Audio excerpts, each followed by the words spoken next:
राज्यामध्ये ऑटो आणि रिक्षा चालकांना मराठी सक्तीचा नियम करण्यात येणार आहे। येत्या 1 मे रोजीपासून या नियमाची अंमलबजावणी केली जाणार आहे। या निर्णयाविरोधामध्ये आम्ही संपावर जाऊ अशी भूमिका ऑटो टॅक्सी चालकांनी घेतली आहे। विशेष म्हणजे एकनाथ शिंदे यांच्या शिवसेनेतील संजय निरुपम या नेत्याने या निर्णयाला विरोध केला आहे। त्यामुळे सरकार आता या नियमावर पुनर्विचार करणार का असा प्रश्न उपस्थित झाला आहे। असं असताना मराठी सक्तीच्या निर्णयाबाबत सरकारने मोठं पाऊल घेतल्याची माहिती आहे। राज्य परिवहन आयुक्तांनी याबाबतचा प्रस्ताव गृह विभागाला पाठवला आहे। त्यामुळे आता मराठी सक्तीच्या निर्णयाची अंमलबजावणीच होणार असा अर्थ त्यातून काढला जात आहे।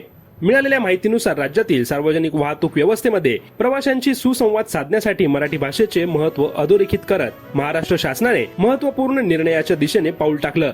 महाराष्ट्र मोटर वाहन नियम 1989 मधील नियम 4, 78 आणि 85 मध्ये सुधारणा करण्याचा प्रस्ताव तयार करण्यात आला असून त्या अंतर्गत वाहन चालकांसाठी मराठी भाषेचे व्यावहारिक ज्ञान अनिवार्य करण्याची तरतूद प्रस्तावित करण्यात आली आहे।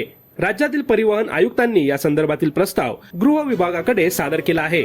त्यानुसार मसुदा अधिसूचना काढण्याची प्रक्रिया सुरू करण्यात आली आहे।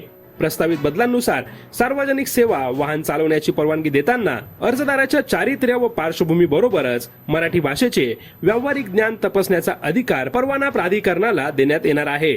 नवीन तरतुदीनुसार सार्वजनिक सेवा वाहन चालवण्याची परवानगी देताना मराठी भाषेचे व्यावहारिक ज्ञान तपासले जाणार आहे। मीटर असलेल्या मोटार कॅब वाहनांसाठी परवान्यांच्या अतिरिक्त अटींमध्ये मराठी भाषेचे ज्ञान अनिवार्य करण्यात येणार आहे। विशेषतः ऑटो रिक्षा आणि टॅक्सी चालकांच्या परवाना नूतनीकरणाच्या वेळी मराठीचे ज्ञान दाखवणे बंधनकारक असेल। यामुळे राज्यातील रिक्षा व टॅक्सी चालकांना प्रवाशांशी मराठीमध्ये संवाद साधणे अधिक सुलभ होणार आहे। या निर्णयामुळे प्रवाशांना अधिक सुलभ आणि स्नेही सेवा मिळेल अशी अपेक्षा परिवहन मंत्री प्रताप सरनाईक यांनी व्यक्त केली आहे।